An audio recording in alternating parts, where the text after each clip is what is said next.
Hello, my beautiful people. Welcome to Permission to Think. I'm Edvin Rustrian, and I'm glad you're joining me today. Thank you to all of you who week after week tune in to Permission to Think. My desire is to push our thinking, encourage you, and remind you that there's always hope, regardless how bad things get. I hope this podcast has blessed you and added value to your life. For more information, please visit erustrian.com. Our topic for today is discouragement, the silent killer. I have named it as such because over the past few weeks, I have discovered that the current state of men around our nation and around the world, it seems to be in a very daunting place.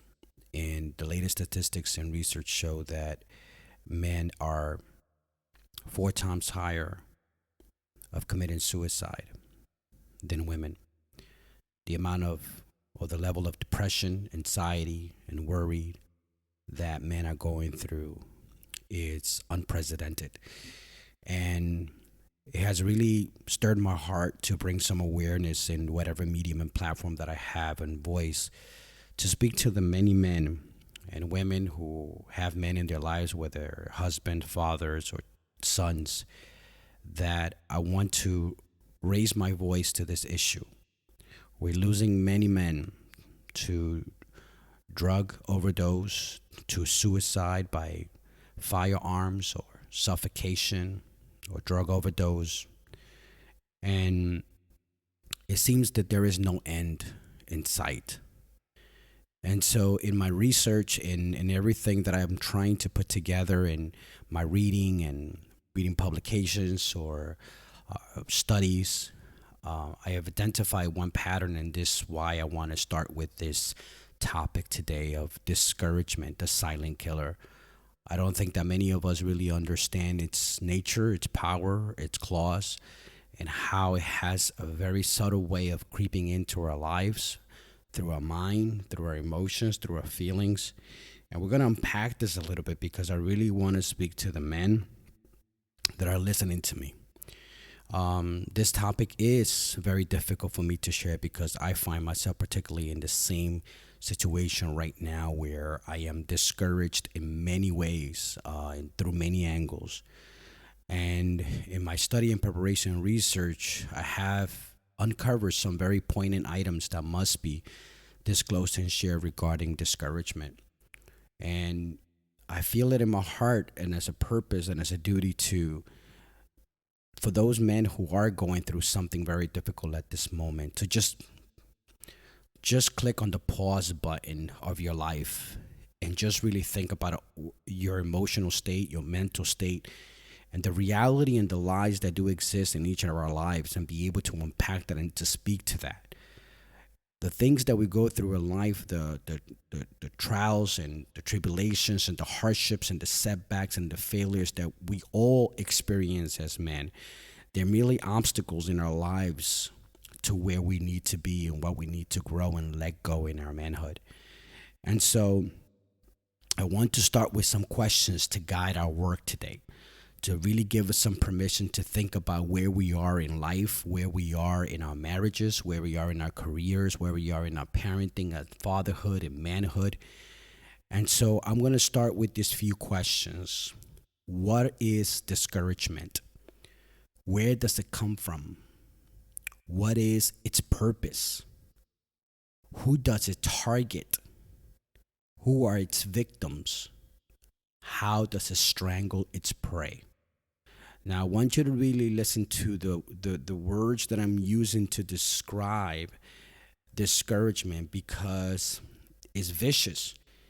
It's vicious in its poison that it creeps in our mind and in our heart, and it becomes a delusional state by which we actually believe it to be true, and it isn't. Let me ask these questions again. I want you to really listen carefully. What is discouragement? Where does it come from? What is its purpose? What does it target? Or who does it target? Who are its victims? How does it strangle its prey? Let's begin with the first part. What is discouragement? Discouragement is a loss of confidence or enthusiasm an attempt to prevent something by showing disapproval or creating difficulty, deterrent. And this is where we first encounter discouragement. When we lose confidence in the enthusiasm of life, or in a relationship, or career, or a study, or a job, it stops us right in our tracks and just gives us a moment to think negatively about the particular situation or circumstance that we're in. It's a loss of confidence. It's a loss of enthusiasm. It's in creating difficulties that would deter us from accomplishing sometimes the most very basic task of just getting to work or just trying to go through another day.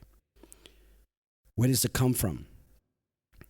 Discouragement comes from doubt, fear, unbelief, self-pity, and self-condemnation. These are all byproducts of lies we become susceptible to believing. We believe that the obstacle or the mountain that's in front of us is bigger than what it really is. We fear it, we doubt it, and we don't believe in ourselves. We don't believe that we are able to accomplish anything because the self-esteem that we have of ourselves is very low. We feel insecure. And that ultimately leads us to a place of feeling intimidated.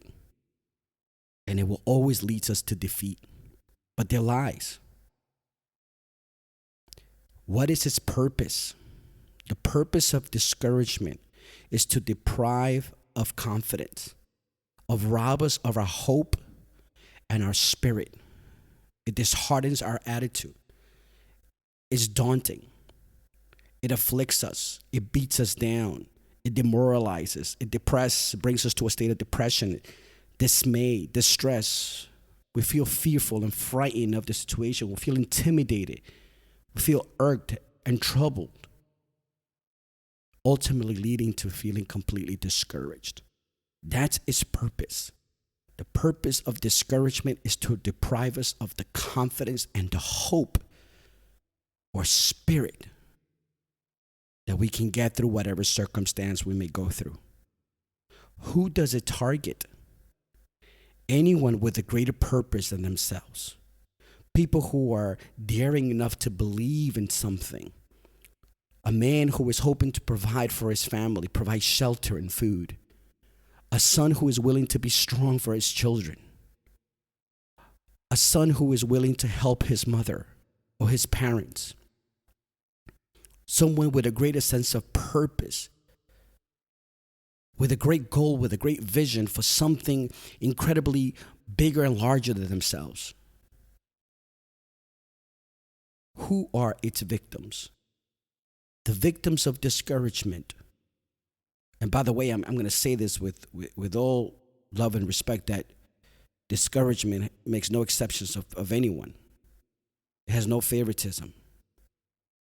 Its victims are all those people who believe in it and give up. Its victims are those who are cowered under their challenges and the setbacks and the failures and the lies that discouragement pours into our mind and our hearts. The victims are the ones who we read about along the road, who gave up and stopped dreaming, and eventually ended up taking their lives. Maybe that's where you are. Maybe that's your crossroads where you have to make a decision on where you're going to go in life. And you have to listen to the voices in your head. And you have to ask yourself, which one am I going to listen to? Discouragement or courage? Fear or hope? Life or death? Here's the last question. How does it strangle its prey? Discouragement is subtle in its approach. It walks behind or in front of us unassumingly. But suddenly, before we realize it, it's beside us. We see it and unfortunately allow it to walk alongside. It soon plants a seed in our mind. That seed will remain dormant until we put it in soil of doubt.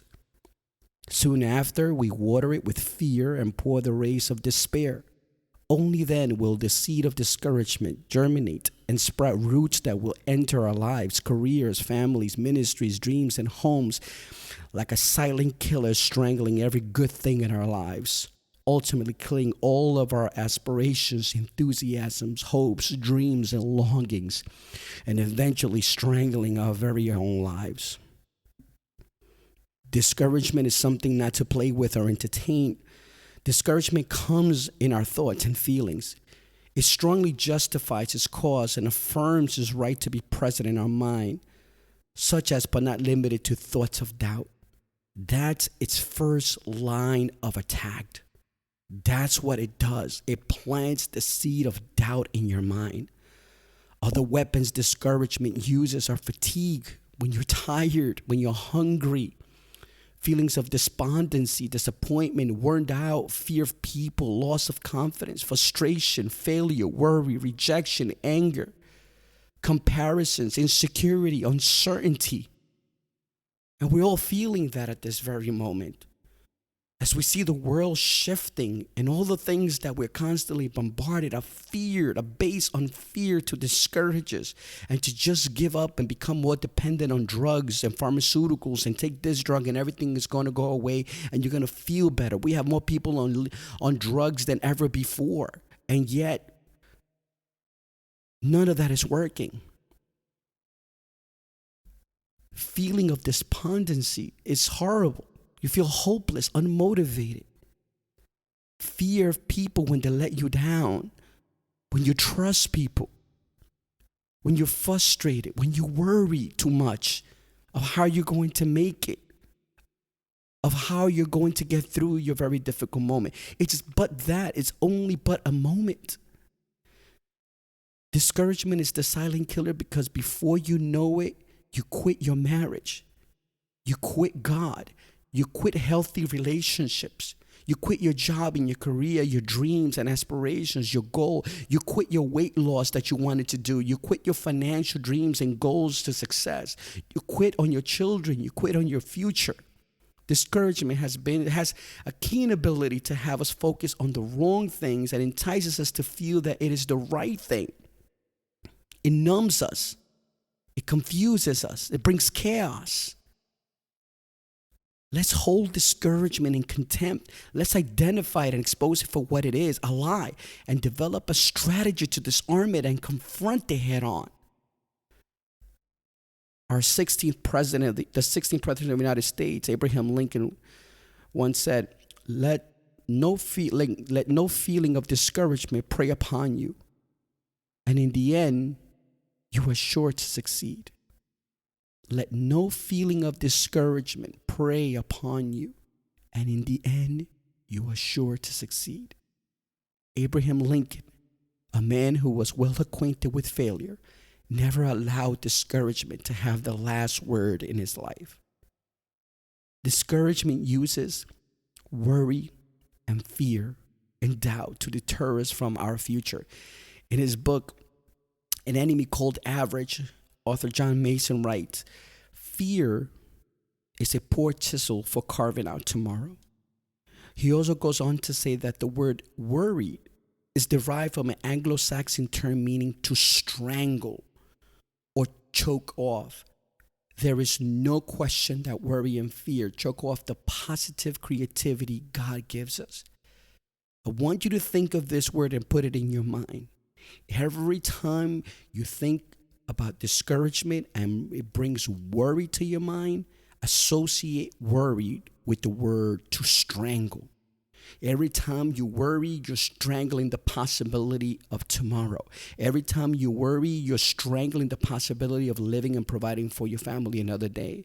Every time you worry, you're strangling the very dreams and ambitions and desires and the longings of your heart.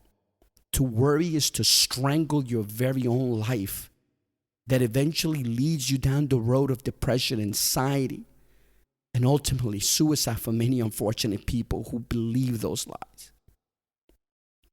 So you might be asking, okay, Evan, thank you for identifying and telling us what's really going on. So what are we left to do with discouragement?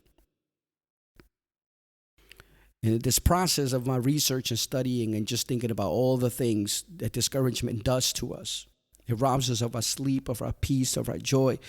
It robs us of our sense of fulfillment and accomplishment. It robs us of our identity. It robs us of our hope and our future. It robs us of our dreams. It robs us of everything that is good in our lives. Discouragement we all go through. And if I begin to tell you all the things that at times I feel discouraged about, and even in this very moment, I must be courageous enough to fight another day, because there are too many people who believe in me, and I have a family to feed, and I have a family to provide, and I have a family that loves me, and I have a family that believes in everything that I'm doing. But more importantly, I believe that I am a child of God, and that I can only overcome these very obstacles in the faith that I hold dear in my Creator, in the one who gives me strength to live for another day. And that's the same person, that's the same God that I want to talk to you about. Don't you dare lose hope in that. Don't you dare lose sight on the very person who created you, and be feeling despondent, feeling fearful that all your life has come to this very moment. In the process of me putting this together, I identified 5 things to get rid of, or at least deal with discouragement, to fence off discouragement when it comes to your mind. 5 steps to get rid of your discouragement. Now, this doesn't have to be in any particular order, but I'm going to tell you that these are the things that I have identified in my life that have been consistent in carrying me through many, many times, dark times. Number 1, identify your discouragement and why. That means name it. What is it that is discouraging you? Name it. What is it? What's causing it? Is it fear for tomorrow? Is it worried about what hasn't happened yet? What's causing you to be discouraged that you're never going to get out of debt? Or that you're never going to buy that house, or that you're never going to get married, or that you're never going to see all your dreams come true, you're never going to finish schooling? What is it that robs you of your joy? Name it. Give it a name. Identify it, because at least you'll know which enemy you're fighting. You can't win a battle with an enemy that you don't know who it is or what it is. Name the discouragement that comes to your life and why it's there. It is important to identify it so that you know who or what you are fighting. And make sure that you have a why. What is your why? What is your purpose? What is your reason? Number 2, identify who you are and whose you are. I am resilient. I'm gritty. I'm courageous. I'm tenacious. I'm created in the image of God. Therefore, I am loved, cared for, fathered by, encouraged through His Word and His Holy Spirit. I am a conqueror. I am not a victim. I am a victor. I walk in the confidence that God walks alongside of me, and that I am not alone, and that every good thing comes from Him. I know who I am, and I know, more importantly, whose I am. And that I will never be left abandoned or forsaken. And that this day, today, the day that I live for right now has been given to me as a gift to do something great and to overcome the very obstacles so that I may be able to serve and to give those who need, particularly at this very time, a word to be reminded. Just live for one more day. My friend Ed Milet has that book, One More, The Power of One more day. Just get through. Don't think about next week. Don't you dare think about next year. No, today. Think about today and the opportunity that you have. The moment that has been given to you to do something significantly powerful. And starting in your mind and in your heart and your emotions, to be resilient, to be gritty, to be courageous, to be tenacious, and to not give up and cowered under the influence of discouragement that comes to your life. Number 3, establish your level of commitment to your why, your purpose and destination. What is your reason for getting up in the morning and coming back home? If we give into our discouragement too easily and frequently, then the value of what we esteem to have is very little. Let me say that again. If we give in to our discouragement too easily and frequently, then the value of what we esteem to have is very little. Thus, be resilient for the things that matter most. When you think about giving up in your life, and if you have children, look at your children's eyes. Do they want to see the look in the eye of a man who has accepted defeat, or a man who is courageous? Do they want your children to see in the eyes of a man who is a coward, or a man who desires in his heart to show the true essence of what courage looks like, in spite of fear, facing the most difficult challenge in life? Not to surrender and not to give up. Number 4, call it out. Call out discouragement for what it is. It's doubt, it's fear. Discouragement brings doubt and fear, the twin foes of faith. The philosopher Lucius Seneca wrote, listen to these words carefully, please. Seneca wrote, but where the hope is stronger than the fear, or the fear than the hope, we call it the one or the other. For without fear, it were no longer hope, but certainty. As without hope, it were no longer fear, but despair. Despair is a very, very dark place to be, because it drives us to do many times the unthinkable. If you have hope, that means fear is right around the corner. They're linked together. And if you have hope, again, fear lingers nearby. And if you have fear, hope is nearby. But if fear is no longer there, then there is certainty in your life. And if hope is no longer there, then fear is not nearby, but despair. We can never lose hope. Hope in a brighter tomorrow. Hope in a better day. Hope in the people that are in our lives. Hope that the day will end well. Number 5, pray. And this is perhaps one of the key elements to fight off discouragement.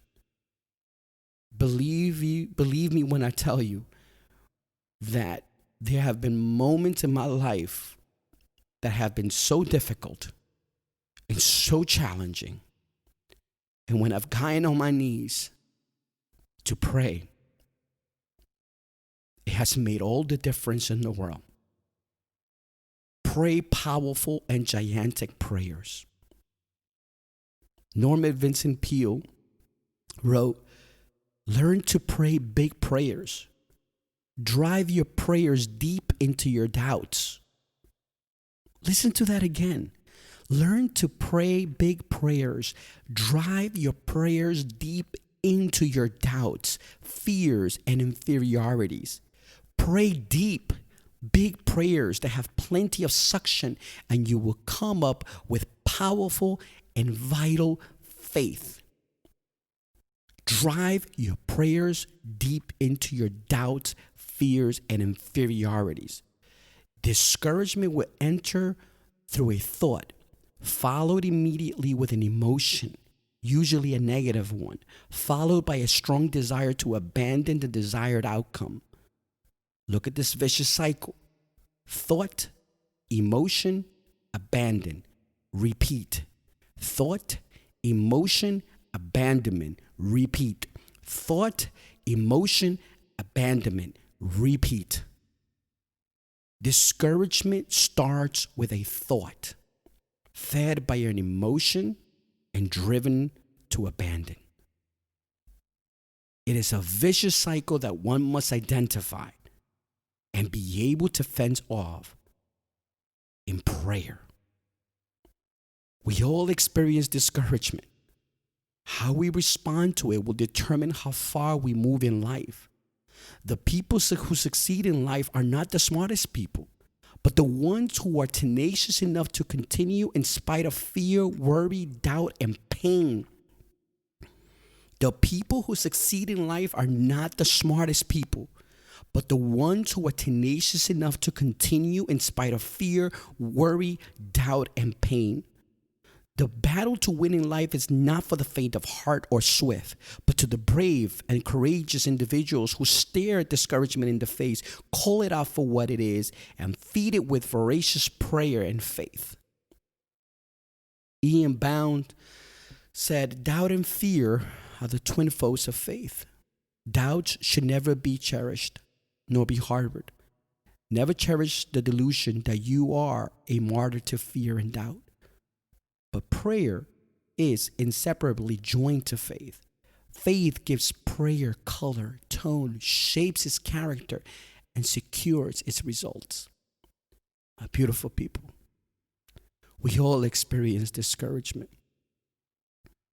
The Bible is a reliable document and source to see how many great men and women handled discouragement, how God saw them through it.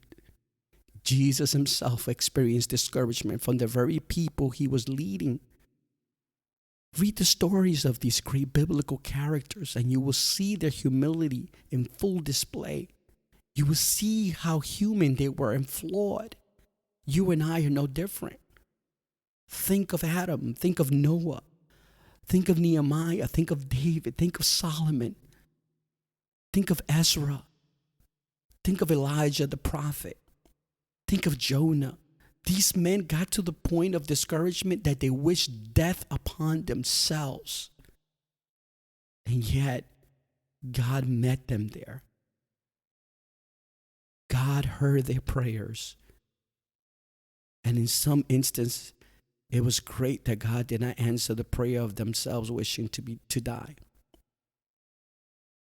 You and I are no different. We're going to come across some really dark moments in life. We're going to come some difficult crossroads. I'm currently experiencing discouragement in a big way, in the worst way, and from all angles. But I press on. Yet God did not give me a spirit of fear, but of power, love, and a sound mind. I will not grow tired and weary or fatigued in doing good, for at the right time and season, I will reap a blessing. For I can do all things to Christ who gives me strength. I pray for wisdom, for I know he gives it abundantly.